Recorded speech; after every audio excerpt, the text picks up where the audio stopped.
Good evening, and welcome in everyone to Wise Up TV, where we're back with my man Ash for All You Can Eat Warriors, and it's been a little while. We took a week off, took our own little bye, just to recoup, mainly myself, but appreciate the time off, and now we're back for our final run. But my man Ash, how have you been, bro? How's the week been for you? How you feeling? Yeah, I think the buy came at the perfect time, didn't it? Right, get a little bit of a refresher. Yeah, But no, it was awesome, bro. A nice little weekend to talk about, a nice little period for us to talk about here. Especially with the competition, how it's running right now. But honestly, it's just great to be back. It does feel like a little bit longer of a break. It did feel a little bit longer yeah. than expected, but it's only been a week, guys. But I do miss you guys, and it's great to be back on. Nah, man, it's been good. It's actually good to have that little bit of break and Mm. refresh because look, man, we're settled in top eight. Congratulations Ooh. to Webby. Got to give him a hand clap on that. Fantastic job. Top eight is sealed with the option of top four. So look, man, we Ooh, might have a couple of weeks with more content, which should be great, and we love doing it. So let's um, go. yeah, man, we're gonna get into it. But now, thank you, everyone. Everyone, please hit that like. Let's get up to 100 likes, people in the house tonight. And subscribe, guys. I think we're about 30 away from 3K. So if you have been stalking the page for a while and haven't liked or subscribed, please help us get to that 3K. We're not far off it, man. It was massive in a short space of time. But yeah, man, we appreciate all the love and support that we've had, and we continue to grow massively. So look, man, we're gonna hit it straight off the bat, man. It's good to get a win. Um, so let's get your thoughts on the match, Ash. You were at the game. What was your experience actually around the environment? I'm sure there's heaps of Warriors fans there. But what Mm. was your assessment of the game while you were there, bro? Yeah, it's like every year now. Turning up to the Gold Coast, pretty much like our second home, basically. Seabus Super Stadium can house so many Warriors fans, and it did on the night. I think end up being 23 to 24,000 people, and like honestly, no word of a lie. And I'm giving all due respect to Titans fans out there as well. I swear, probably about 5,000 Titans fans, and I think I'm giving respect in that sort of area as well. So that's like 18,000 Warriors fans going absolutely mental out there for our team. So the turnout was incredible. The vibe was incredible. Honestly, a little bit shaky start, like a scary start there with, Fish Yeah. getting dropped off the kickoff and a knock on. And after a couple of repeat sets on our line, they cracked us with Tino. And obviously, I went to the game with a good mate of mine as a Titans fan. So he looked straight my way like 66 to 6. And I was like, not again, bro, not Nah. again. And I'm just so happy the boys clicking the gear, bro. Obviously, we got a lot of good performances to touch on, but the vibes were really, really good, bro. Very, very high energy, and everyone had a great time out there, which is the best part. Yeah, man. Talk to me post that moment, and we started to get a roll on a series of tries. Mm. It looked really, really good. We settled in and piled on some points in short succession. Yep. What do you think led to that? Was it kind of like I said, is this a good Warriors team? Is it a Titans team that is kind of close to the end? You see what's happening in the background there as well with theirs. What do you make of it? A bit of both, or more Warriors, or less more Titans? What would you say?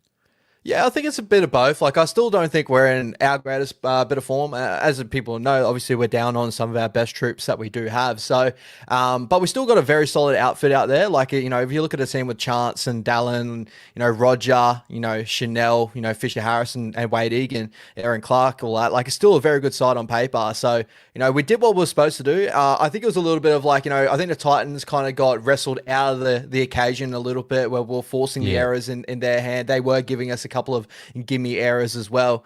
And then we started to get a roll on. And that I think it opened up, players like, that have been touched on the last couple of weeks, like a Tanner Boyd and that to kind of find his game. Obviously it's been well known that Webby dropped him in the Doggies game, whether it was due yeah, to his defense and his running game, stuff like that. But I feel like in both those areas, he definitely cleaned up a lot of those areas, right? sure. Like I think his running game was on out there and it was something that I could notice. And it's just so good to have Wade Egan back there. Like I feel so much safer with Wade Egan there, controlling the ruck, getting the boys on the front foot and the momentum.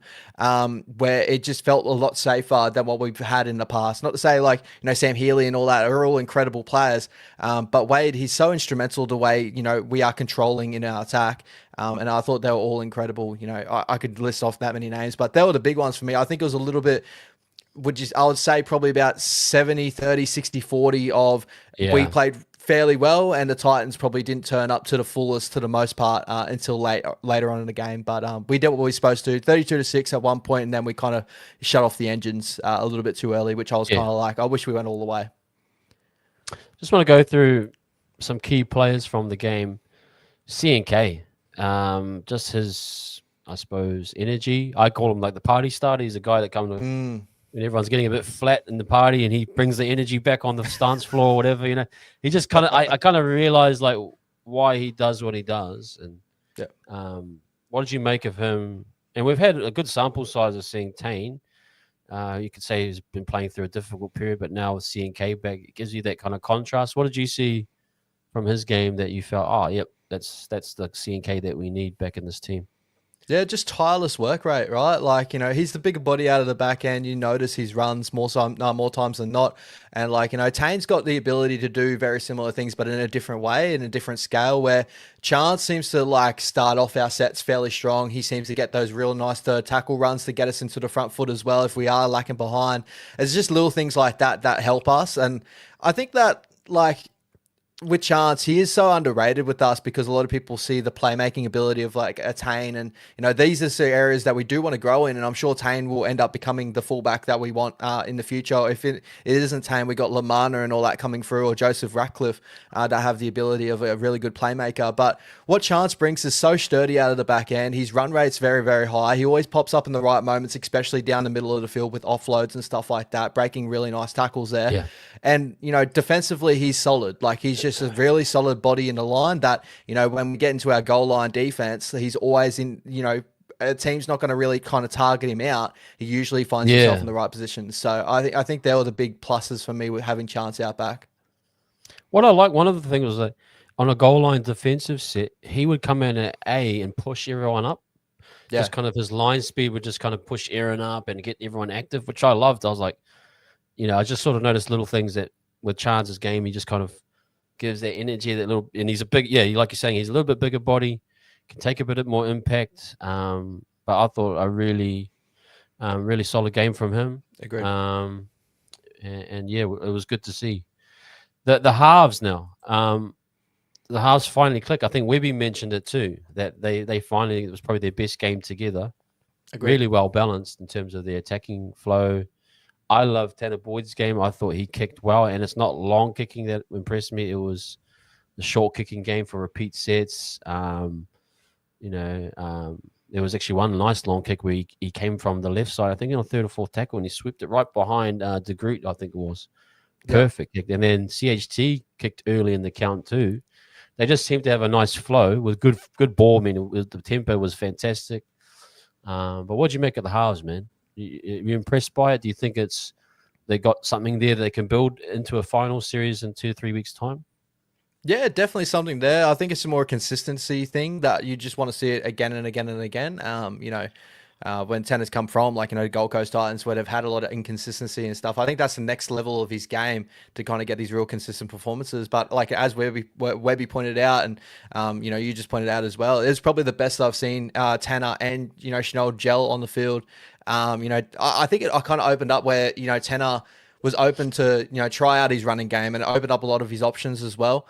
I think that both of them took up their duties in the right spots on the field as well. It was great to see that we run that beautiful sweep play out the back for Chanel, out the back of shape, where we're really attacking that 3-man and that the 2-man with the center, which got Rogers. I think it was Rogers' first try. We end up getting that tip-on play, which is really lovely. So those are sort of the best areas I see Chanel out the back of shape, and I think Tanner was really vital at squaring in the line and really creating the space on the outside in that one. So both of them played great footy, and the kicking game's always been the biggest plus for Tanner Boyd.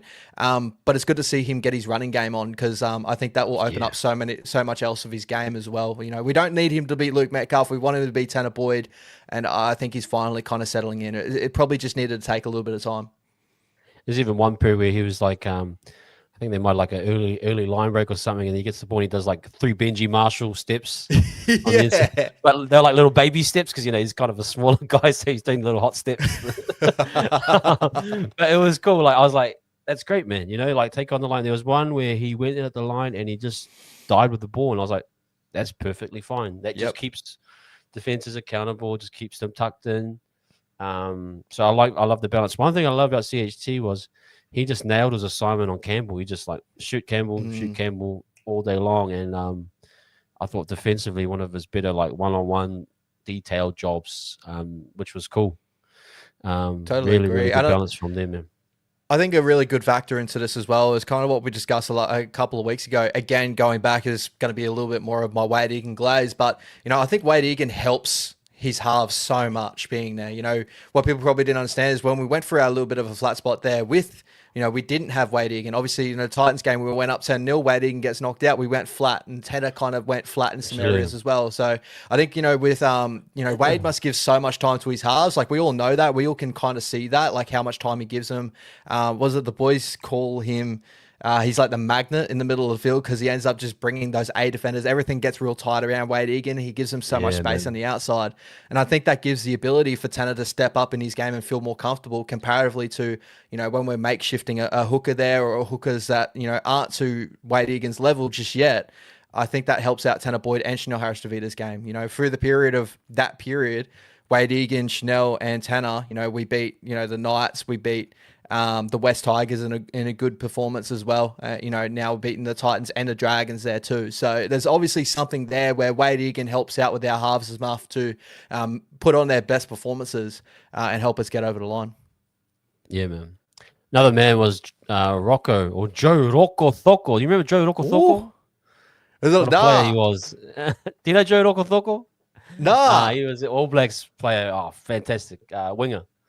Yeah, is that Rocco Berry's dad? Because I always hear that Rocco Berry, the All Blacks Rocco Berry. I'd say. Yeah. He's a dark-skinned man, so he either adopted or he, albino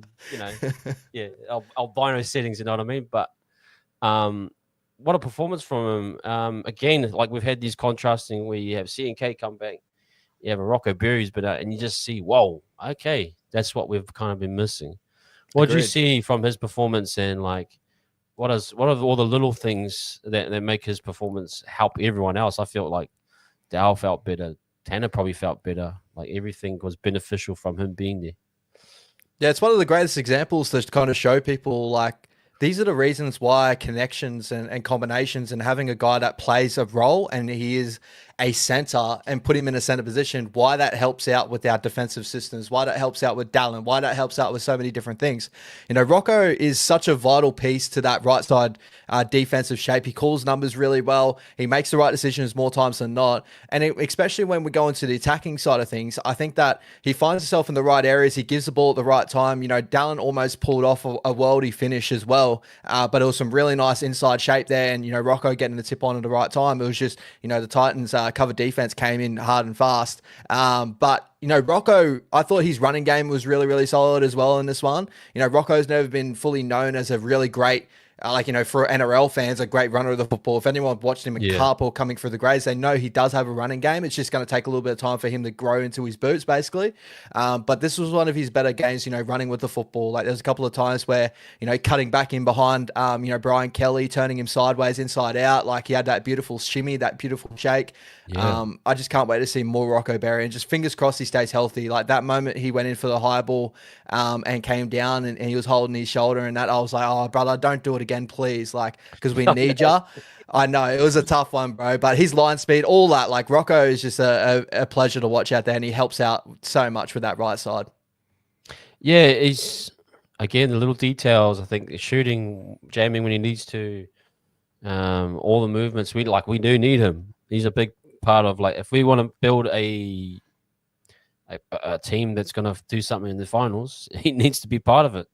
So I'm happy that I think it came up that he was just winded, which is fantastic. Oh, thank God. So, yeah, that was the reports out of Michael Burgess out of NZ Herald. So, but mate, yeah, that's a game you want to see a stark difference. Another nice one from him is when he on his kick chase, he just sweeps all the way across, even to the left side. He'll come in and help out there. I love, and actually his running game, his yardage running game is picked up. He's picking nice little spots and stuff in the line. So it's growing, it's developing. Yeah, that kick chase, bro, is so elite in his area, bro. Like every time you see the ball go up around his around that area, like, you know, even if he's about 10, 15 meters away from the play, you see him charging downfield. And I'm just like, we've missed that. Like, you know, Webby's obviously made a big point as well that within the periods that we've had a flat spot, a lot of it had been also our kick chase has just not been set and not been the same as what we had for the period. And it's players like Rocco Berry and that were actually the more elite talent in kick chase and stuff and allowing to set the lines. You know, we have Kurt Capewell that's really high in that, high energy in that area as well. You know, obviously Curdy got his ankles broken a couple of times over chasing on some boys and that, but that's what Kurt brings. And Rocco brings that exact same thing from the opposite side. So it helps out with our defense and really lock down what our system is, which is, you know, field position football. You know, that's what wins us games. And, you know, Rocco is such a key part to that as well. Just quickly, I've like, do you think we go and get another? Do we either bring in a center next year? I'm of the mindset we need 4 centers next year. And you know, just a bit of coverage for Rocco if he can't stay healthy next year. Even Ali Toa, we haven't seen much of him. Yep. Do you think we go out and recruit another center, or do we think we're going to cover that through what we've got right now? Yeah, we got boys like, you know, Patrick Moy, like Sio Carly's played a liquor center as well. Like he came through the grade as a winger center. So there's the ability for those guys to step up there too. But I would probably feel a little bit more safer maybe having an outside back or a center to come into our group to help out with more of an experience sort of play. Yeah. Like I know we have Morgan Harper there, but I think defensively it's kind of chalk and cheese. Like Rocco Berry is probably on a different level there comparatively to Morgan Harper. But yeah, if we do look into that sort of side of the market, it would be probably really nice. You know, Adam Pompey, that's probably the best part of Adam Pompey is what we all know and love about Ads is he's like consistently just week in, week out. He turns up, he never get injured. He's a solid member in that sort of sense. Just sucks that Ali and Rocco just to have the injury bug at the moment. But to be safe, I'd probably say that maybe we just need to dip into a market to find someone that is looking for a move. Like, you know, a Jojo Fafita, if the Titans were looking at removing Cap or, you know, Philip Sami's even got the ability in that sort of area, someone like that. You know, Dean Mariner, if you ever want to leave the Broncos, but they're playing him now. So, like, sort of those sort of areas as guys that can play in that center role and can cover that area and have a little bit more of the better ability than what we do have that when we lose Rocco and Ali. You got Patrick Moy in that. They can do a job, but yeah, we'll have to wait and see in the future. Yeah, man. Just going to take a quick break. Thank you to Southside. For that 20, man. Shucks, we appreciate it, man. And appreciate your work, lads. Thank you, man. We do. Yeah, we had that little break, I suppose, and now we're looking a bit refreshed. So I'm keen to just power through. Do as much content as we can. And I know Ash goes hard too. So a lot to yeah, man, a lot to work through. But we really do appreciate that. And this one, I saw this one earlier. My sister's being juiced having a baby next month. I'll make him an account and subscribe to the channel. Get him like, get him in the instead of, you know, Miss Rachel and all these Coco Melon, bro, get him on Wires Up TV, bro. Get him into the Warriors movement, bro. Little kid watching on his iPad, like, oh. Gonna learn my broken English, bro. That's crazy. Not the smartest move. Not the smartest move. Nah, man, that would be awesome. Really, really good. Okay, man, we're gonna move now into the young forwards, bro. They really stepped up. Really liked it. I want to get your opinion. I kind of I kind of said to myself, look, I actually like what Tanner Smith has been doing. If you add up his numbers against a Jackson Ford, I think Jackson just blows him out of the park, work rate wise. But I like that little stint to 20, 25 minutes he does and then comes back on second. Is he, at least while Jackson's out, is he the best option there for us as a starter, in your opinion? What did you see at the ground? Is there anything that you see that he needs to work on? Or yeah, just interested to hear what your take was. Yeah, personally, I've enjoyed what Tanner's done probably the last couple of weeks now. I think there was a game in between there that he probably had his worst game. I think that would have been the week before the Dragons game, where I think it was the Bulldogs game, probably one of his worst ones. But everything else, he's sturdy, bro. He goes out there defensively. I love his movement in the middle, especially at stuff like that. He's got really good side movement for such a big body. I think he's more of a defensive forward. If people have kind of picked up on that a little bit more, people that watched him through the grades, he was never known as this big, running front rower. He was always known for his little 1%ers, his tackle tech, all that sort of stuff. And he's proven that in the top upgrade. So he is a different look to what, Jackson brings to our club as well. So hopefully Jacko's okay, after the suspension, he gets back in and all that. But, Tanner, probably does suit the starting role a little bit more to bust out that first 20, and then we can unleash like Dimitri and all that onto sides. But I also I'm curious. I'd love to see Dimitri get a little bit of a starting spot too, because I do believe that he will be the big dog in the future. If people, because NRL's changed these days, the bench is so important. I think that's the reason why Dimitri comes on after that 20, and Tanner kind of just softens the blow a little bit, where Dimitri can run amok through the middle. So I've been enjoying both parts of it, bro. I think that he's been very, very solid in the middle defensively, and he's kind of busted out the first 20 to kind of loosen the load a little bit for, Dimitri and that when they come on. Yeah, like I just want to see more of it. I've said just roll them out just these next 2 weeks while Jacko Ford isn't there. Just see what it looks like. See if he can stay consistent. But yeah, I think just give him opportunity. It's right there. You're hit by injuries in that spot. Let's roll with it. Another big one, Eddie Idemia Toyava, EIT, or I call him Eastern Institute of Technology. Like those Wintechs or like trade schools. They got the MIT or the AUT. yeah. He's an Institute of Technology or Eddie. EIT. You're a beast, bro. What? Eastern Institute of Technology. Oh, he might be from the east side. Who knows? But yeah, man. What did you make of him? Just looked very, very solid. Did some massive meters through that middle. Dealt with those middles of the Titans. Great try for him off the pass from Tamaida, just to get in there, score a try, get a debut try. Like a rookie try. What was he like to watch, man? How did he match up physically? Did he look everything great on field? 100%, bro. Watching him alive, Eddie's always been like, for me, like when we talk about all our juniors and stuff, he's kind of been the one that's going to be like more the limbo type of guy for me, like where he's going to jump up the first grade sometimes and then jump back down the cup. But this was his best game overall this season. Like, people don't know, like, he's been in between 18th man, dropping out, playing cup, but he hasn't been the Eddie of what Eddie has been the last couple of years in cup. But like in this game, bro, like as soon as he came on, and I think it goes back to what we said before with, Tennisdale Smith and the rotation we had there, where he kind of loosened the load in the middle, to where Eddie can go in there, and he was, his foot speed for the middle was causing a lot of havoc for the Titans. Like he kept poking his nose through the defense, getting quick play to balls. He showed out in the middle, bro. I was really, really happy to see that. And I found myself, yelling out for him a lot more during the game. And I was like, bro, Eddie's been out there for a decent stint here. He's really finding his momentum. And then when he rolled over for that try, I thought, honestly, it was well deserved, bro. It's his best game this season, and hopefully he continues to grow from here, because he's unassuming. Like he may become, one of those better guys that we do have that we just don't know it yet. Like he could be one of those guys because he works hard. As Webby's brought it out, he's the first one in training, he's the last one to leave, sort of thing. He's a steady Eddie. So Eddie's an incredible beast, and hopefully continues on the uptrend as he's going right now. Yeah, man. No, he's been doing real well, and proud of him.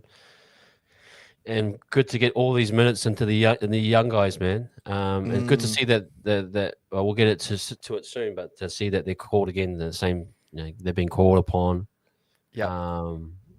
I did I think T Mackie might have said last night, does Bunty get a farewell game tomorrow? And I was kind of ruthless. I was like, unless you're Simon Mannering or Sean Johnson or someone, you're not really going to get a farewell game. It would have been nice to have Bunty out there. I kind of agreed with it, but I was like, no, we're gonna move on and kind of get the dub. What do you think about that?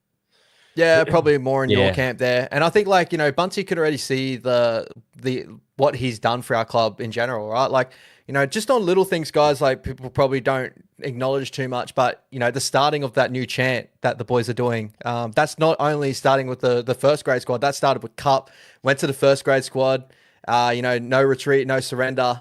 That's gone all the way down now to our flag side when they're winning games. They're doing it too. Like, that's Bunty, bro. When we saw, obviously, when I came into New Zealand, we went to the Titans game and stuff like that. We're at Lilywells at the top, and the New South Wales Cup team came up. Honestly, it seemed like the nicest guy in the world, bro. I've never had someone like when he said hello, he was smiley. He said hello back. He was wanting to know how we were going, all that sort of stuff. Like, he honestly, I hope if he doesn't, like, whatever his future ends up being with rugby league, he ends up coming back to being either a coaching role, a wrestling coach, or a Yeah, front row coach or something ambassador. around a club. Yeah. Yeah, because he's an energy. He brings the energy to all the group, and I think he's the type of guy that kind of brings people together. And I think that's probably the best thing about Bunty. But for, like, a big tribute game and stuff like that, I can't see it happening. Would be amazing to see it happen, but I just can't see it happening in any sort of sense at the moment. But he's Yeah. been such a big contributor for us. Hopefully he does a lap of honor, something like that, That's a good idea. get some love for him, which is, I think is fair. Hopefully the crowd give him that respect, man. Just quickly, man, this is interesting that Penrith have almost rolled out their complete New South Wales Cup team. That's how confident they are. Now, I've said that we just need to keep powering through. Yep. Even if we win this game and there's some type of buffer that Sharks and Broncos lose and we've got two, I'm like, nah, we just need to keep playing through just to continue to build on this halves combo, the spine. Do you think there's room for rest if they say it's a 4-point buffer, or is it we need to still build this squad? Like, we need to build into the rest of the season to really prepare for finals? Yeah, I'm curious to see what sort of venture we do take. For me personally, I'd love us to. I think the best chance we have in the finals for this period is to go all out and try to get a top four. You know what I mean? Like, as best as we can, we try and get a top four. I don't think that it values us in any sort of way to rest, because I don't think that when it comes to the pointy end of the season, if we make top 8, like, just get outside of that, I think we are a side that's looking like, with all these other sides hitting their form right now, that it's going to take us a little bit of time before we are, well, we probably won't contend in that sort of end. If we get, like, the chance to do a second chance and stuff, it's probably best for us if we pull off a one big win. It gets us a better vibe. If you make sense for me, like, I can't see us if we're resting. It's more of the fact of, like, when you look at the Panthers, they got all the confidence in the world that they're just going to roll through the competition because they know they can do that. Unfortunately, I don't think we've got the runs on the board just yet to be like, yeah, all right, we can just run through the comp. We just rest it and just get a top 5 finish or something like that, where I think top 4 is well too much important for me. Yeah, we got to get that top 4. I'm big on, like, getting top 4 and throw everything at Canberra. And if you do, you get a week off, and you're in a prelim. And if not, you get 2 opportunities in the second week, which is always, what I like. So, no, that's fair play. So, quick to my man Jimmy, 4-Pack Studios, 4-Pack Clothing. Much love, bro. Question of the squad: can we win? Leave me just saying we can't without Ruka Metekafu. But honestly, I think we can. We be tough, but I think we can. I look. I've seen teams. We've beat 1-8. We beat the Storm that one time. Doesn't mean we're going to go all the way to the final, but you put yourself in a position to look. 5 minutes to go against the Raiders in Canberra. Tanner Boyd takes the drop goal to win it, and somehow you play for those moments, the big moments, and you see and you test yourself against the best. I think we're in with a chance. I just want to see a bit more like this one. Eels Eels is actually a fantastic battle to have this Friday. Fantastic. You can really know there's a team that beat the Roosters last week. They're still hungry. I think Riles has got them going and trying to motivate. So there's some challenges ahead with even the Sea Eagles probably want to finish on a high as well. So, mate, yeah, what's your thoughts on that? I think we've got every chance of winning. Yeah, I think we got a chance, like, for sure. Like, I think any team, with their grain of salt has a chance to, make something happen in the final series. Like, it's sport at the end of the day. Sports is all about stories and stuff like that, and doing the unknown, right? But I think that, like, if we're looking at chances overall to take it out this year, I think it is heavily pulled back due to probably our best players being pulled away from us at the moment. So no Luke Metcalf, no Mitch Barnett. Like, a lot of teams, if they're in the same predicament, a lot of people would call, they probably won't be able to win the grand final. Like, if Nathan Cleary and Moses Leota got pulled out of the Penrith Panthers, I don't think they'll be able to win the comp this year. If the Broncos had no Adam Reynolds or Ben Hunt and Paddy Carrigan or Payne Haas, I don't think they're winning the comp this year. Like, we got to look at it that way in a sense. But, if we went on a dream run, like, Tanner Boyd's good enough a half to get us to, win games of football. We still got guys like Roger Tuivasa-Sheck and stuff that can do a job. So there's always a chance. I just think that overall this year, it's just to see how far we can push it. And I think it's a major plus to even be in this predicament that we are in right now with the way the year kind of played out. No one expected us to be here, and I've taken that sort of stance. But that's kind of how I'm looking at it. Yeah. Yeah, man. Look, let's get in the party and see what happens. Yep. Let's go into this next topic, man. Same team, same expectations. I just wanted to get your opinion on like minutes and rotations. Were you happy with the rotations, the times, how Webby used the boys? Yes and no. Like, I think this is my one of, like, I know a lot of people used to question Webby and his rotations and stuff, and I hadn't heard it for a little while. But and me personally, I always kind of defended his rotations, thinking that they weren't too bad at all for me in general. There's been a couple of games, yeah, but I think for me, I was waiting on Lecker to get put on and have that impact. I was, and I think Eddie was doing such a great job in the middle. I think a couple of rotational pieces that we had there, it wasn't able to happen till, I think, wasn't it the last 20 minutes before he got chucked on, and it was kind of like, I don't know. It kind of felt like that. I would have loved to see it when we had the foot on the throat sort of thing, get Lecker out there and just put more pressure on, just absolutely roll the competition. It just didn't end up that way. All the other sort of things like Tanner starting, then Dimitri and Eddie coming on that period there too to kind of cover up. Tamade coming on was a little bit of an awkward one for a little period there, but he ended up starting our attack again, which was great to see. Yeah. But the only thing was probably I would have preferred to have Lecker on there, probably in a better rotational piece with either Murata Niakuri coming off and then him going through a middle or something like that. But I think with Eddie playing the way he did, I think that's what changed everything there. So I'm fairly happy. I just think that the only thing for me was Lecker probably coming on with a bit better of a rotation. Yeah. Yep. Fair enough. Fair enough. Look, man. For me, I just want to see a little bit similar continuation. Yep. I really liked EIT's minutes. Just it was a breath of fresh air. I agree with Lecker. Nice. Could probably come on. I actually thought Tamaita's minutes were pretty solid. Especially the goal line. I love the variety in the goal line attack when he came on and he started playing out the back and jump into first, second receiver at times. So that was cool to see. And I just think he's the right 14 at this time. I just think roll with him over a Sam Healy. I mean, it'd be nice to have both. We always talk about that, but just felt like that was a solid performance from him. And just roll with that just to cover all the spots that no doubt will happen at some point. Same expectation. Yeah, I'd love to see us just continue on. I think this would be a tougher challenge. We'll get into Paris soon, but I'd love to see that middle energy still. I thought Fish got on the front foot a lot. I'd love to see Dimitri dominate. I'd love to see EIT have another good Tanner Smith. I do think that was a Titans team that was kind of signing off a little bit. I mean, they showed some heart, but you could maybe argue that the middles were soft a little bit. So I'm not going to overvalue that, but I just want to see our boys just give that full effort, you know what I mean?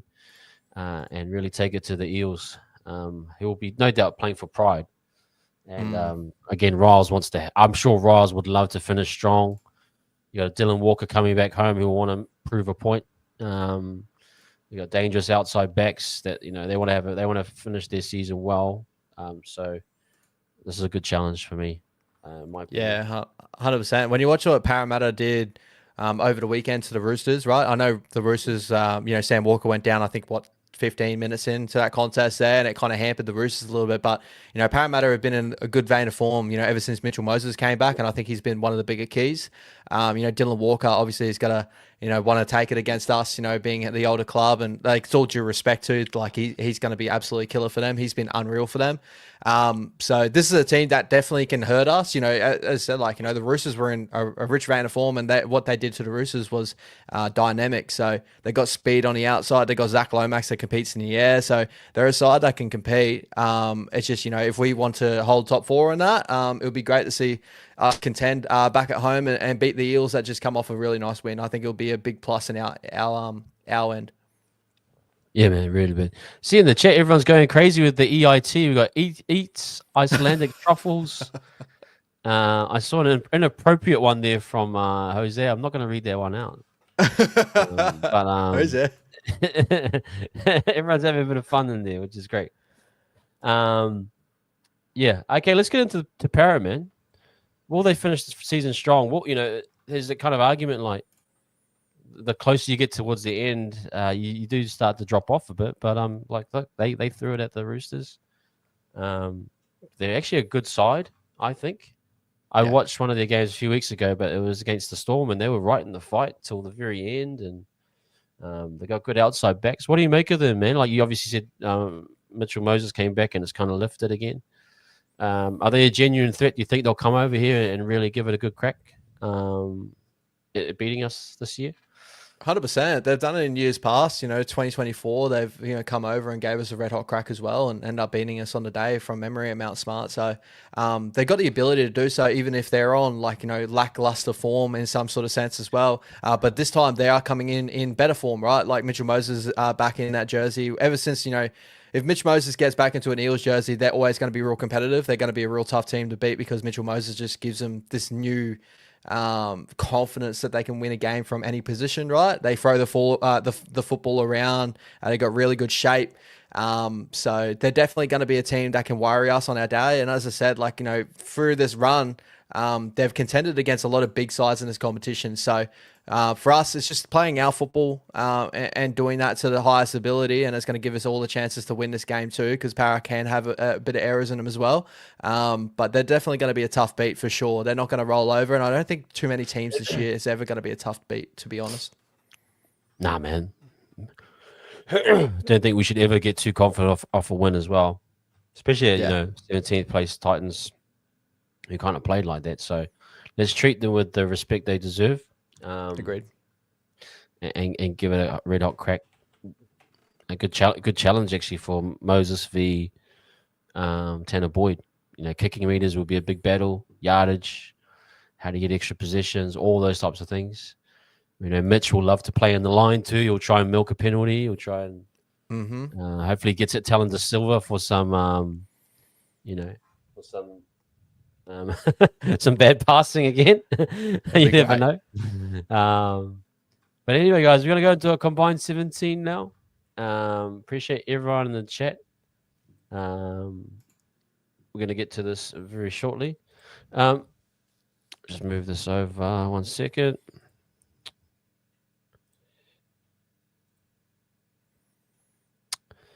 Okay, there we have it. Good first up battles here. We've got start from left center and then work our way to forward. So Roger Tuivasa-Sheck versus Josh Adokar, I believe it is. Is that right? Yep. Yeah, left side Josh Adokar. I haven't really watching much of Josh this year, but I'm assuming I'm thinking RTS is outperforming him. I haven't heard much about Josh. You know what I mean? So what do you think, bro? Yeah. Josh has been actually really good for the Parramatta Eels this season. He's really stepped up. He's dropped a couple of kilos, looks pretty fit, and he's he's scoring tries at will, which is what he does. But Roger's probably that extra little bit of gravy at the moment, right? He's running games just incredible with the meterage he gets out of his backhand. He starts off our sets, he ends our sets now with tries. I think he's in a rare bit of form right now. So at the moment I'm going Roger Tuivasa-Sheck over Josh Adokar, even though Josh has been really good this season for Para. Man, Roger's been amazing, eh? He absolutely has been amazing. Really enjoying his performances, man. Okay, fullback. Clockstead versus Yongi. Yongi, for me, he's usually been a big hitter in the Supercoach sometimes, and he seems like a decent player. Would you give him it over the experienced CNK? Yeah, some would call it bias because I like experience. I like a fullback that finds themselves in the right position and stuff. But Isaiah Yongi is not too far away from chances level in the sense of Isaiah's got a really high ceiling to him.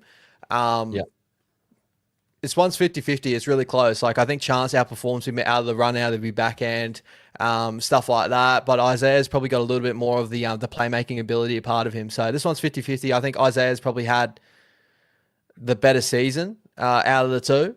So we could probably run on that and we'll probably go Isaiah. But Chance is so underrated, bro, of what he brings. So I just want to obviously he is. Yeah, I really, no, I do mean that. And I know we've kind of been saying, we need to go to Tane but you see some of I saw a lot of the value of Chance And I never dismissed him as a bad player. I just thought, look, he's a little bit banged up maybe. But, you see some of the really good things Chance does. But yeah, let's just give it to Yongi. It's in the chat. It's even 50-50 right now. So it's really close, bro. And yeah. I love experience, so I like Chance. But I don't want to be too biased in any sort of sense. And Isaiah Ongi's had a great season for his first full season of NRL first grade. He's been very, very hot to trot. So I'll give it to him this week. Yeah, man. No, we'll be fair. We'll be fair here. Okay, we're gonna go now the other side. Dallin versus Zach Lomax. Sheesh.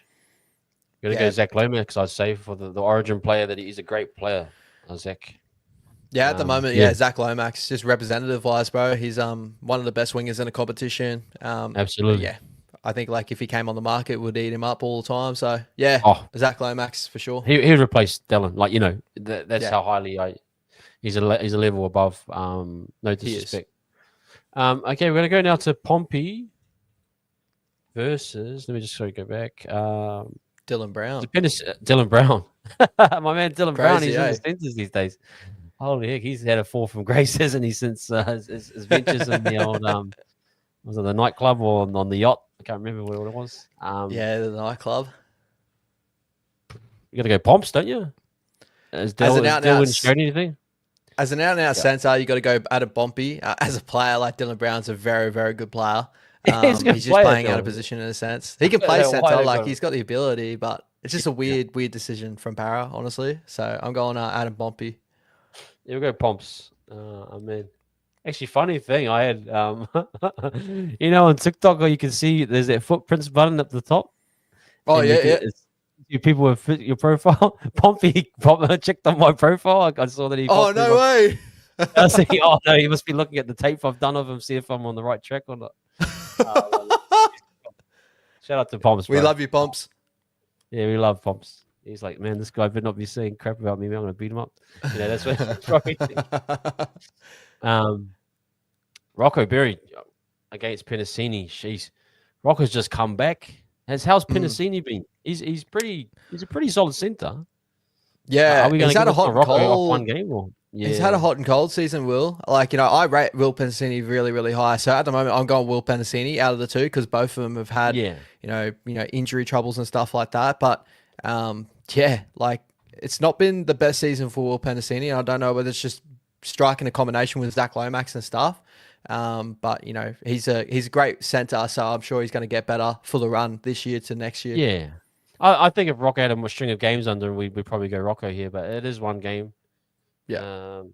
So let's not be too over the top there.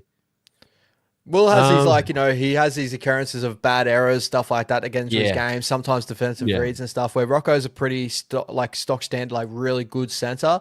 But yeah, at the moment, I think Will Penasini just probably is a level above Rocco just at the moment. Yep. Now we're going to go Harris DeVita versus Joash Papali. Now I see this kid play fullback. He's in the halves now. I'm going. I'm going Harris DeVita. You're going to go Harris DeVita. Yeah, I love Joash, and I think his best position is fullback. I've watched him play fullback all through New South Wales Cup and that, and I love him. I think he's an incredible player. But because they got Iongi and they're not willing to give Lorenzo their New South Wales Cup 6, he's still so young. He was an SG Ball Player this season. He's a really talented junior. I think he's going to be the next coming 6 in the future. So I don't know where Joash probably sits in the pecking order next season and the future from there. But guys, keep an eye out.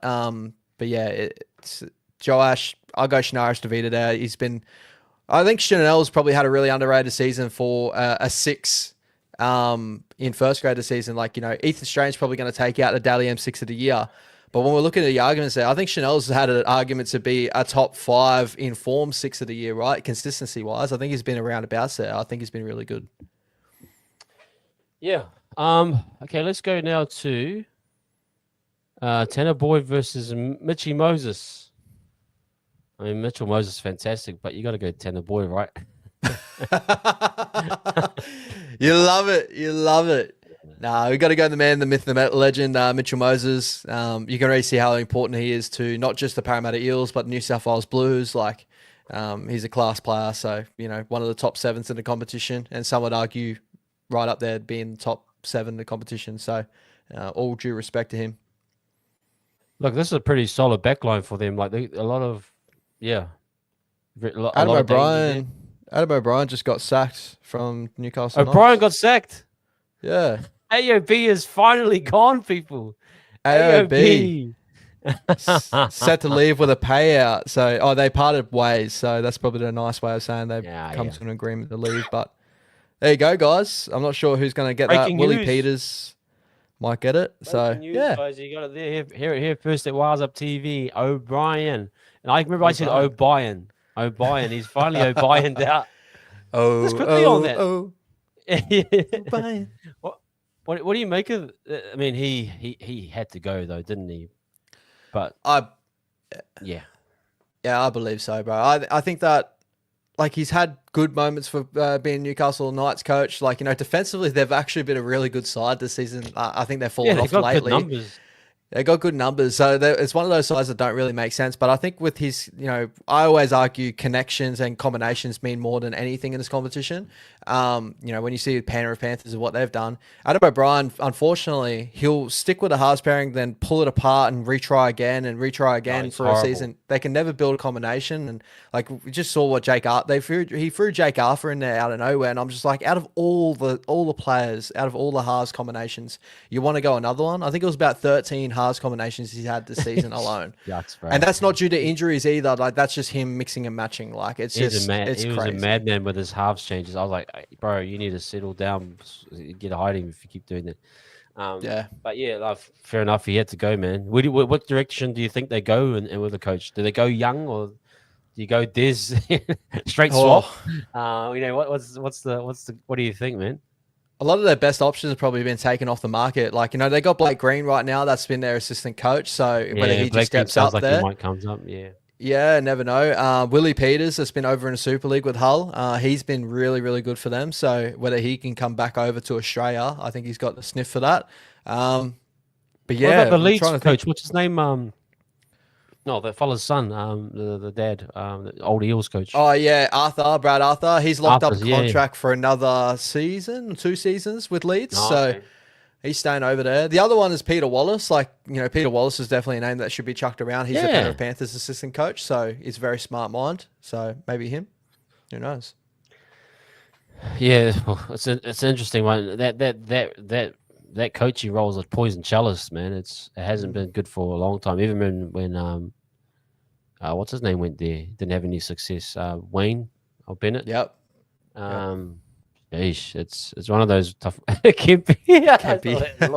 Shout out Law. He's old Kempy out there, bro. Straight up, that'd be funny. But yeah, there's a few good ones. Trent Barrett time, there's a few of these. Nathan Brown back in the saddle over at Newcastle. Oh, mate. Good times. Anyway, we're going to move on, but it's actually a really good laugh. And you know what? I got a lot of love for those boys. The Knighted, and they're good people. The Newcastle, they're good. They're selling out even, and they're going last or whatever they are. Yeah. You got to give it. They're good, hearty rugby league people, and I got a lot of time and respect for Newcastle. 100%. It's just a shame that they've had such a bad run there. But they need to find the right coach for a heartland team like them, a region that loves rugby league. They need to get a good coach in there, man, that can keep them in finals regularly. They got a good roster that just needs someone to back their halves. Bloody hell, he was changing halves every bloody week. If anyone knows, they've got such a good junior development system too. Some of the talent that's come through that area has been top-notch talent. They just unfortunately just seem to muck it up consistently at the moment. So, the Vitano boys and all that, they will be there in the future. So, whatever coach gets it there, as long as they build from within and they stick solid with what they know and what they believe in, and don't waver for the fans, don't waver for anything else, and don't change your mind every 2 seconds. Just stick to your processes, and it should come out with some sort of success over there. Yeah. Just quickly, guys. Hey, man, we got 134 in here. We got 60 likes. Can we just get another 40 real quick? So just quickly hit that. That like you're hitting, like O'Brien's leaving the door, hit him on the door on the way out, hit that think of O'Brien. But man, let's go now to the props, bro. Fisher Harris to meet. Oh, we'll go with Dimitri. I think it's listed. Do you want to go to Dimitri listed, or do you think Tanner Styles will take that spot? I think Tanner will take that spot, but we'll just go with listed because who knows? Like maybe Dimitri will get there, but I think Tanner will end up getting the starter spot. Okay, well we'll leave Dimitri there. He's going up against Hopgood and Polo. They're still solid vets, aren't they? I mean, Hopgood's still. I think he's been. Which way would you go with the prop rotation there? For me personally, I would probably choose one of James Fisher-Harris on our ends, and for their end, Jermaine Hopgood. I think Hopgood's still got a lot of footy in front of him. Like he's had a back injury that's held him back this year, so he hasn't been in the greatest of form. He's started to get some form towards the end. Junior's been okay this season. He's been hot and cold. Dimitri's still obviously very young, but I'm loving what Dimitri's doing at the moment. I think just the best play would probably be Fish and Jermaine Hopgood, both representative players and at top of the tree sort of football players. Yep. What about Locke, the man who got replaced, Aaron Clark versus Dylan Walker? I think we got to go Aaron Clark from a Warriors view. But how has Dylan Walker been? Still doing what he's doing, I suppose. Yep, still does what he does best. He's been very, very good for Parramatta. He's kind of been like spotlighted now as the turning point of Parramatta season to when they started to find a bit of form before Mitchell Moses came back, which is definitely true. But Aaron Clark's been the in-form 13 this season, bro. I don't think we can go away from that, and he's been a massive uptick in our area. We definitely miss Dylan Walker still with some of the areas what he brought to our game, but you know, Aaron Clark's doing a lot of wonders of the way he plays football, and I think that we're probably better off in the long-term sort of look with Aaron Clark there in our 13 jersey. Okay, hooker, we have Wade Egan versus Riley Smith. I think that's a pretty easy one. Wade Egan, is that right? Yeah, it's going to be Wade Egan, but Riley Smith is going to cause a lot of havoc for us out there, especially defensively. He's a guy that leads. He's good, eh? Is he the white headgear guy? Yeah, he's pretty much read money all over again. Like he's a very solid player. Yeah, no, his work rate seems really, really good. I give a bit of credit to him. Okay, edges. We got Kate Wah. Kate Wah had a good, solid game. He looked pretty good. Versus Jack Williams, is it? Kelma Tulangi's on the right, so yeah, Jack Williams would be on the left from memory. Or did I don't really rate Jack Williams, but I'll probably go Kate Wah. What would you say? I would go Kate Well at the moment, but Jack Williams has been very, very good. I prefer Jack Williams in the middle, but that's just more of a middle guy. But he's had some good moments, Jack Williams on an edge, but Kurt Capewell's been very, very good this season. He deserves to be there. Yep. Okay, Marata Newcourt versus Kalma Tuilangi. I'll go to Tuilangi personally. I'm going Marata Newcourt. Kelma's got some really bad errors in him. He's still growing into that role. He's a guy that can definitely threaten us on his day. Like he's a very damaging edge back role when he's on. But a lot of times he can make some real bonehead decisions and have some errors in him. So I think Marata Newcourt is a very good system, very good edge back role. And I can see Wade Egan probably targeting him with that beautiful outball like he did against the Titans and so on and so forth. Like he's been doing it so good for us this season in that sense. But yeah, Marata Newcourt. He's a good talent though, Kalma though, isn't he? He's very just good bad talent. Errors in his game. Bad errors in his game. He's still young in some areas, and I would say he's too young. I think he's been around for a little bit longer now. It's just unfortunately seems like a player that's going to be rocks and diamonds for a long period of his career. Yep. No, we'll give it to Marata. Okay, we're going to go to the bench now. You got the option of Tamaire, Eddie Jeremia Toyava, Tanistel Smith, Lick Alasima, Talon De Silva, Matt Dory, Charlie Goima, and Jordan Samrani.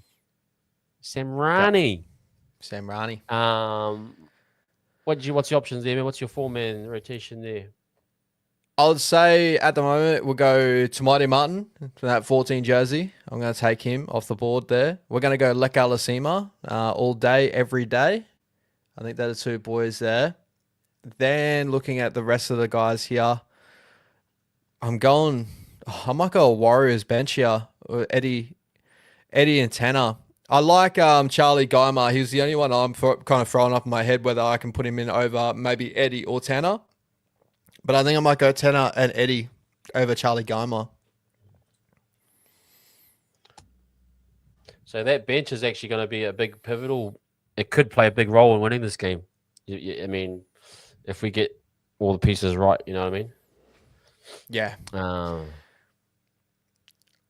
So we don't, like, Talon De Silva's got a lot of talent. Like, it's just whether you can put it all together, sort of thing. Matt Dury, I don't really rate Matt Dury too much. Jordan Samrami's he's a good winger, center combo sort of guy. Can play on an edge as well, decent sized body. And Charlie Guymer's a real hard worker out there. But from all the boys that we have with that bench, like, Eddie's got a really nice ceiling to him. Tanner's like a beast in the middle defensively. Lecker's just this boom, edge back roller. So I can't choose any one of those guys over them. Shout out to Boulder who says this segment always so biased. Get those Sharks players back. Bro, Boulder, man, we're coming for you, man. We don't know. We might cross paths. I really hope we hold that top four. I'd hate to see this punk get his Sharkies in the top four over us. I swear. It'll really piss me off. But much love to the bro. A shout out to the ET Stand podcast, bro. Good stuff. We got to do some more watch-alongs, bro. It's been too fun with my man Boulder. There you guys have it. Yeah, I mean, I don't want to disrespect the Eels either, but yeah, I think that's fair on that bench. Yep. Outside backs, like they got a fair good quality there. We probably just pipped them in the forwards, but for me, this is a 1-12 game from what we've been seeing, unless they literally have knocked off the Eels. I don't think they will. But they'll come and bring energy and they'll want to win this game. But yeah, I'm pretty happy with it. I got no qualms. Yeah, it shows the areas that we got to worry about in the sense that, like, we got Mitchell Moses there. Obviously, he's a big linchpin through. He's a massive piece of this Parramatta team. Isaiah Ongi, Zach Lomax, and what they can produce, obviously, on that side. Like, obviously, we know what the Fox can produce as well, even with him not being in that side. Dylan Walker's a great 13 at the moment. So they're a side that's got a lot of talent. It's just, unfortunately, I think injuries and them rebuilding's probably put them back a step.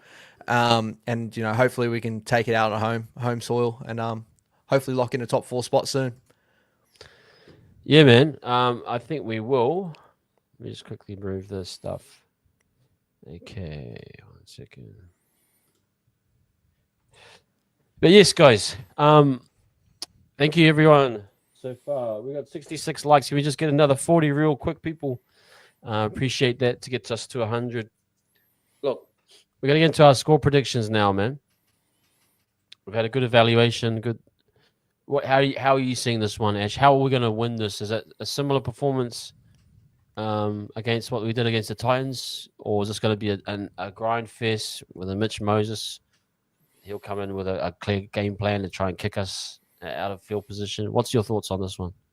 Yeah, I think just play Warriors football, man. Like, I'm a strong believer in just, you play your game plan to the best of your abilities. That's how you're going to get away with the victory, and don't waver from that. So it's what Penrith have done for a long period of time. It's what Melbourne do usually. So I think we can go out there. The completion rate of the Parramatta Eels is down just a tad comparatively to ours at the moment. I think that we can put them in a real nice arm wrestle, and we win field position more times than not. I think we're the second best team for getting tackled in opposition half. I think we're the third or fourth best team or getting into the opposition 20. So that's what we do very, very well. And that's just putting a lot of pressure on making Moses make those longer kicks and put him out of trouble. Like, of course, Moses got one of the best boots in the competition, but you'd rather him use that to his ability behind the 50 more so than attacking kicking position when they got Zach Lomax. So I think that for us, it's just playing our football, locking him down there. And, Rocco Berry is in for a big game here. Kurt Capewell with their line speed and their kick chase. And I think we can come out with a victory, bro. I really do. I think that it's going to be a close one, though, because Para are in form at the moment. And I'm looking at a 24-18 sort of contest, I think. I think Para's definitely got points in him as well. And obviously, Fox running down that right edge. We want to make sure that right edge is going to stay sturdy there with Rocco and Dallin. But I think we can come out with the victory here at home. I'm feeling a lot more confident after that Titans victory than what I did before this. So we still got, obviously, the ability to roll up and throw up some rocks at the moment, just due to our form. But I think the boys took a lot of confidence out of that last week's victory. Yeah, I see it at 1-12. Haven't had the greatest of luck at home lately. Actually, let me just see who's the referee. Peter Goff, I think. Yeah, Goff's not too bad. The Goff. It's cracker when you start looking at referees. You're like, you try and really like. I actually just thought, how was that young referee? He was solid, man. Did you like him? I thought he was really good. I thought it was hot and cold, to be honest. I you? thought there Oh, was okay. some, yeah. The ones that, like, there was, like, what I give to him, though, is what got called against us usually got called the opposite way as well. So he was consistent in the way he called the game, right? And that's a good referee. But, man, those kicking penalties, both of them, I thought were atrocious. I don't think they should have been called in any sort of way. Like, I was blowing up in the first one for us, so I don't know. But I thought that he did well. I thought he did well. You know when they do the in the WWE where they bounce them off the ropes and then they do a massive clothesline and then they do the spin. They spin like 3 or 4 times on it. It's like he got bounced off the ropes at a massive clothesline and he just spun for like 3 or 4 times. It was fantastic. It was an Oscar worthy, as T Mackie's saying there. But yeah, bro, we're gonna play a guy. I did like some of the consistency from him. Yeah, I like barring a few of those calls, sure. Yeah, and I think we're going to contend with a guy that's got all the Oscars in the bag coming up this weekend, and Mitchell Moses. He's good for it, bro. Do not touch him. Do not touch that man. Do not touch Mitchell Moses because he's good for hunting him. Bro, he's bad for it.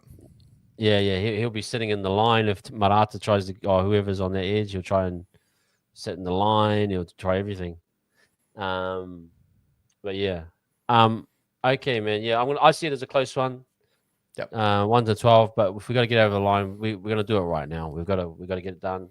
Hold that top 4 position, build a buffer, and yeah, there's a lot to play for, man. And it's a long season. It feels like I love the energy from the Titans. I just love to see that same energy. Yep. And let's give it a good crack. 100%. Just quickly, wanted just to shout out to the bro Beach Forest Mountain. He sent me a message because I was coughing up a storm last night. He sent me this message about Manuka honey. I read it this morning, and it went into detail. Like you need an MGO plus 60, a UF point plus 5. So I went to New World and I got me a Manuka honey, and it's been working, man. I got to shout out my man Beach Forest Mountain. Absolutely fantastic. Thank you for your advice. That's why you got to read all your comments. You never know when there's some fantastic advice out there. And shout out to Manuka honey. You got the Manuka honey in Aussie? Ash? Yeah, bro. Yeah. I don't know if is it. I think it's. Honestly, I might piss off a lot of Kiwi fans here if it is from New Zealand, but I'm pretty sure it's originated from Australia, right? I'm pretty sure. I'm not too sure. Not 100% sure. Manuka is, I think, New Zealand. It's is a Maori tree, so maybe it's come from there. I have no idea. I reckon, yeah. Then you probably on the money, but yeah, we get a lot of it over here, so it's usually one of the first things we get when we get sick over here. So. That's why I'm like, I thought it was a thing over here. And all your probiotics like Joe Rogan podcast from WhatsApp TV. Use code WTV for 10% off of your Manuka honey. I was waiting for it, bro. Yeah. Joe Rogan podcast by day. What's it called? Joe Rogan, that little intro that he does. That's funny because, just quickly a sidetrack before we get it. But I used to be into all those old podcasts when they first came out, the Joe Rogan podcast back in the day. Some of the first podcasts when they came out, I was like, Joe Rogan was massive back then. I haven't watched much Joe Rogan lately, but good shout out there, actually. Yeah, exactly. He's a beast. Exactly. Okay. We're gonna go now to. I just want to clear it up too. I've just looked it up. Manuka honey's from both New Zealand and Australia. So coastal Australia. Anzac Pride, bro. Anzac Pride. There we go. We got it together there, guys. So it's not just one. There's not me trying to steal Pavlova. There's not me trying to steal any of that sort of stuff, guys. I'm not being that Aussie. I just wanted to make sure of it. But shout out to my man. He came in with that chat saying, always check your comments, guys. That's what I encourage you. There might be some very sound advice in there. 100%. Shout out Beach Forest for that one. Really has helped me. Okay, man. The Wahine lose, but they show some heart, man. And shout out to everyone that went out there. We've had 2 back-to-back weeks. First week was 6,000, and this week was, I think, 5,000 something. Like, man, for Hamilton, the city I live in, that's massive, And so I couldn't get to the game, unfortunately, but the founder was a little bit sick. myself as well. But shout out to my bro Nicholas, a channel member who's been at the games as well, supporting, and everyone else and that's from here that's Hamilton based, getting out there supporting girls. And man, what an effort they're putting in! They're absolutely giving their all, man. Great to see. Great to see another Warriors team coming through and giving us, entertainment and passion. What do you make of the girls' performance? Although the Sharks were very solid as well, they were fantastic. I got to give them a lot of credit. But yeah, what do you make of that one? Yeah, that Shark side is a very strong side in the NRLW. People obviously that watch NRLW would know that. Emma Veron, formerly known as Emma Tonegano, she's an absolute freak out back. Then when they got Johnston and all that through the middle, like they're a real tough team to beat. And I thought our girls like held the contest all the way up till, unfortunately getting the sin bin. Leishon, unfortunately, who I thought had a really good game in this one as well. It was just our unfortunate sin bin with caught in high tackle. And I think it gave, end up pushing the margin out for the Sharkies. But our girls, bro, just competing on everything, running into this contest with 2 edge back rollers playing center, running a center playing 7. Parky's got the ability to play 7, but she's not a 7. The heart in the side, bro, is just different. Like it's so good to watch. And as you said, the one thing I want to point out, and I hope it gets put up like by media and something somewhere. And I put it in the watch her football thing after the game as well. Like something needs to be said about. Shout out to all you guys that are getting out there and watching these games, and continue to do so because you will become the part of pushing the women's game into a new era. Yeah. But 5,712 people to wouldn't stand alone because they got the flag side before that, but it is a standalone women's game out there in Hamilton, right? Yeah. That is unheard of. If you want to hear the stats at NRLW, turnouts over the weekend, guys, just to really nail this home, I'm just going to quickly look this up. So we had. At Belmore, they had 2,000 with the Dogs game, and that was really heavily promoted. At the Gold Coast, that was a double header, which ended up being 6,000 there. Then we had 9,000 again with a double header of the Roosters girls and that. Like over the weekends before, it was about 1,000 is the average what these girls get at their regional stadiums. Our girls on a standalone. Getting a crowd of 5,000 people is massive for the game. And it needs to be spoken about more because I think we've got some of the best fan base to carry with our women all the way through. And it needs to be spoken about because I think it's been a major plus in our book. And shout out to all you guys that are going out there and supporting our girls because it's a major plus for us. Yeah, man. It's really, really good to see. And it's actually the performances. I'm loving the 4-pack. The energy they're bringing. Yeah, we're just missing probably Emily Curtin, just a bit of direction, kicking game. A lot's resting on Patricia's. They had a good spot there, though. They scored some great tries. How about Peyton, man? She's an absolute amazing finisher. Next level in terms of finishing. And Tyra as well on the other wing. Fantastic, too. Shakira Butler's filling in. Everyone's kind of being pushed around the different spots, but they're making it work. Give a lot of credit to Ron and the team. Fantastic stuff. But yeah, man. Sheesh, I'm trying to think of other stuff to talk about for these girls. But yeah, honestly, the crowd's awesome. There's one more game in Brisbane, against Brisbane Broncos. Hopefully everyone still gives it one last push to get there. They're coming up against the Dragons, I think, this weekend. I'm actually just quickly going to check their draw. Actually, I want to see they're not far off, are they? We're outside the top 6 at the moment, but we've got the ability. I think with a win and that 7, we can jump back into the 6. So big game this weekend. Yep. And the Dragons girls were really disappointed. We watched the part of the women's game with the Titans game versus the Dragons girls.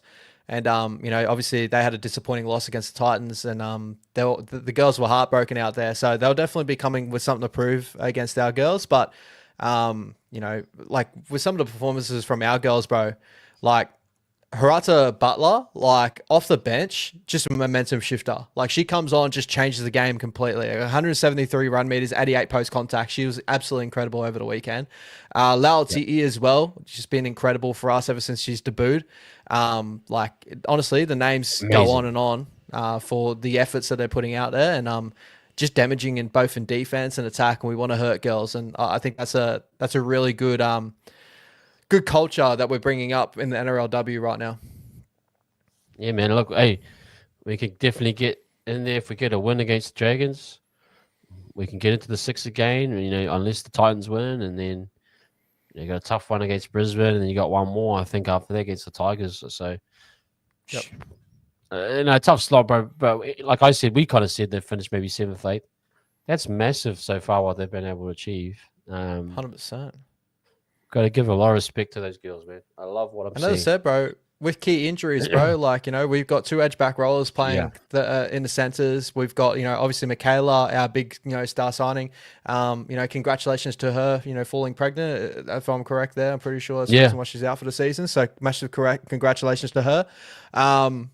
There's been a lot of things that haven't been going our way. Our number 7, Curtin, getting her ACL done. So Parky's having to fill in that area too. Massive positive to the girls and what they've instilled to the culture this season. Yeah. I was saying, I know this is a little bit funny, but, I was thinking, guys, the husbands of these NRLW guys, please use some protection during the season. You know what I mean? We need these girls to play, man. We can't have you boys being, willy-nilly. Messing this whole thing up. Yeah, you're messing it up. Get the snip or, get do what you got to do. We need these girls playing, man. Nah, that's crazy. At the end of the day, I just had that thought in the back of my head. It's like, man, you need to sign these contracts. Say your husband will not get you pregnant during the season, bro. But no, it's cool. It's much love. Yeah, look, congratulations to Michaela. I think she still can come back next year and do well. So but bro, the baseline of what Ron's got there. Shivers, if he builds off that, and you've mentioned some names to me, I'm not going to say them, but a few more recruits coming next year. Shivers, you're looking at an even solid team. So I'm going to say his future is bright, guys. What they're building for their base is very, very solid. Ron's a great head coach. The girls are putting in a lot of effort. They're having fun with their football, so it looks like a very connected group. So it's all positives, guys. Like, even if we're losing games and stuff, it was always going to be a toughish sort of season in our first season at NRLW because a lot of girls are learning NRLW. But what we're producing, we're definitely ahead of the curve at the moment for what a lot of people expected for the Warriors this season, for sure. Yeah.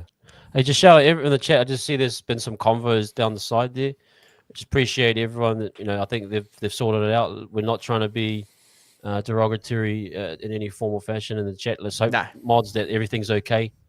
But much love to everyone on the chat. We respect each person, and but just hope that everything is all good in there. And if there's been misunderstandings, forgive and forget, and let's all get better at the things we say, even in the chat, even myself. Always going to try and improve. Yep. Okay, let's go now just to the Cup and Jersey flag. Look, Cup boys power on, absolutely killing it. Jersey flag get the dub as well. I believe I didn't get the chance to watch them, but one more game for Jersey flag next week. We've got another game. What were your takeaways from any of these performances? Massive numbers from the flag side, just absolutely destroyed. Sorry, from the Cup side, absolutely destroyed both sides. Oh yeah, what did you make of those performances? Yeah, first of all, with the flag, got to watch a little bits and pieces of this one before I watched more of the Cup game actually before I left to the Goldie, because the flag side got played the day after. But the flag, very, very solid. Jack Thompson just doing his work out there. Pasikala obviously back He had a great game out there as well, looking damaging as always. Patoko, all the big key names that we know of this season in that flex side that are all doing great things. They're all stepping up to the plate this season. Brendan Norris is obviously the big one that I keep looking at week in, week out and just going like he can get into New South Wales Cup next year and he could be a guy that can fill in some roles for us for centre, wing, stuff like that when we're talking in the future. So he's a big guy I'm looking at. Siku Vea always continuing to pull out really great performances. Patrick Moy as well. He's a damaging guy that can play both in the edge and the centres at the moment. So 26-10 against Parramatta, a good Parramatta side out there. That's a major plus, especially when we're playing a lot of guys up, to cup. Those flag guys are filling in spots and they're doing a great job. Yeah. Look, guys, we're gonna wrap up here. But appreciate everyone coming through tonight. We're good to be back on stream. We've got 2 more weeks this week. Ash, what do you do for content tomorrow night? You back on the tour? You're still doing it on the tools last week, but what's the focus of the show tomorrow night? Yeah, me and Brody will definitely be touching on. He made a trip down to Melbourne, so we'll be touching on like obviously the vibes down in Melbourne. What's the stadium like? That sort of stuff. If anyone's not been out there, so touching on the Dogs and how their performance was, touching on our performance at the Gold Coast, and obviously I'll be like, the Gold Coast is like our second home, so we'll be definitely talking about that, talking about all the situations going on in the NRL. Obviously Adam O'Brien now just coming out, so I want to get Brody's thoughts on that. So yeah, guys, jump over to my channel tomorrow night, 6 p.m. Australian Eastern Standard Time over here. No, 5 p.m. Sorry, Australian Eastern Standard Time over here, which is 7 o'clock in New Zealand time, guys. So feel free to come over, go talk some footy with me and Brody, and it'll be my last couple of weeks of Supercoach. So it's winding down very shortly. Killing it. How you've been destroying it. I kind of gave up. I was like so far behind. And I only had like 1 or 2 trades. I was like, oh man, I've screwed this up somehow. But how's it going on the Supercoach? Not too bad, bro. I've this week I've kind of like stayed sturdy. I haven't gone up or down. I didn't have the greatest week of the world, like 1,357 points, but I'm 1,437. My goal is to crack the top 1,000. That's fantastic, man. I'm almost there. So I just need a big one. Harry Grant being out for the rest of the season scared the living shit out of me, to be honest. But Sanders Smith getting in there has really fixed everything up. So I've got 1 trade left to pull the trigger on. I'm not too sure yet. Brian Toto and all that's getting rested for the Panthers, so they've ruined my thoughts there. So, guys, tune in tomorrow and obviously get my thoughts firsthand of what I'm going to do for this run home and hopefully crack the top 1,000. What's your rankings been over how many years you've been doing Supercoach? Like, what's your overall rankings? Usually I probably get like top 5,000, stuff like that. I've had some bad ones. I think, was it last year, the year before, I was like 15,000 or whatever. I just had a horrid year of Supercoach. But usually I try to get around the top 5,000 mark. But this year's been probably one of my best years in a long time, probably since high school, to be honest. Yeah. You should, man, you should really you could probably get interviews on those SC podcasts and stuff, man. You're playing it at such a high level. That's pretty good, man. Oh, I don't think I'm that good, but I'm a guy that watches a ton of footy and just I throw stuff. Let's watch those FPL guys, and I mean it's a bigger thing, the FPL guys, but they ranked in top 50,000 and they're doing their own shows and stuff. But man, I reckon I'm on that too. I'm on the NFL Supercoach that's coming out, so I'm going to be doing a lot of sports stuff. I'm looking at. I know you guys do it on your guys' channel, but I definitely could see you on a podcast where you do more of that stuff, Maybe one day. A shout out to all the guys in the chat, Hosea, Tahi, and everyone. That Tahi's a very good player too, man. See these guys' score lines and far out. That Wise Up TV one there's some killers in there, man. Some real killers. And I want a couple of. Brody's a killer, bro. He's got the spreadsheets out and all that. He's incredible. But I want a big shout out to some of the fighters that got onto the UFC, road to the UFC over the weekend. Dom Marfam, I used to train with him at Base Training Center, so we used to grapple together. Had a really nice win over the weekend. So if anyone saw the what's his nickname? It's the ghetto. Oh, I can't remember. But Dom Marfam, he's an incredible wrestler. Honestly, doesn't surprised me the way he gets it done at the moment. He's getting into the UFC, so that was amazing. And also Aaron Tell. If anyone knows Aaron Tell, he's like one of the biggest prospects through our through Australia and New Zealand. I got a lot of close mates, and when I trained with coming through, used to train with him when he moved to Caboolture and stuff like that. So shout out to Aaron, him getting a nice one, tells him up. He absolute beast. But yeah, shout out to Dom and him, both incredible and got good wins to the UFC. So they should be getting contracts hopefully very shortly. Both very, very talented. Yeah, man. Shout out to them. And another good fight was Raja. Rampage Jackson's son. Oh, that was crazy. I'm like, whoa, there's some. I've been watching Rampage. Has been popping up on my TikTok. He's funny, man. It's quite an interesting guy. But what's crazy was what happened to his son is insane. I'm not going to go into details here, but very crazy world out there, people. But yeah, it was, bro. And he seemed. I know he's going to probably be in a lot of trouble, but he seems like a good kid. But far out. To catch that on camera and stuff like that, that was scary. Very scary. Just unreal, bro. Just unreal. Yeah. So, yeah, just wanted a big shout out there, guys, because Aaron's been a guy that like I know closely from other friends and stuff like that. He's an absolute beast. I've been following him for a while, and obviously Dom, I know him very, very personally, and he's doing great things. So. Aaron Toe. I think he's Moldy. I think he's from Auckland. I'm pretty sure he used to train at Combat Academy with Dan Hooker and stuff. So all those boys are very close to our boys over here in Base Training Center at Brendale. Well, I used to train at Base, so I don't train there anymore. But yeah, maybe I'll go back in the future. Good up, man. No, that's awesome, bro. No, man. Okay, we'll leave it there, guys. Thanks for everyone coming through, man. We've been, we're back content. We're pushing right through to the end of the season. Appreciate everyone. No watch along this Friday, guys. I'm out trying to do a little date night thing. You know what I mean? You gotta please the wife sometimes, but But no, I'll be watching the game on the side. Have it going. But enjoy the game. I'll try to do some post match stuff. Get to Ash's show tomorrow night, please. Go subscribe. How much are you on Ash? 1.7 or 1.6, 1.7? I think I'm at 1.6, bro. Been doing very, very well. So yeah, very appreciative. Up to 1.7, and I know you guys are helping me get up to. Well, we're up to nearly 3K here, which is crazy. Ooh. So you've been helping us here at Wise Up TV. But do that, and we'll catch you next week for the regular shows, club rooms. I actually might try to do something with Josh tomorrow, so we'll release some pre-recorded stuff. But yeah, man. Thanks again. Thanks, Ash. Thanks, everyone in the chat. All the mods. Appreciate you guys, as always. Stay safe. Up the wires. Peace out. Up the wires.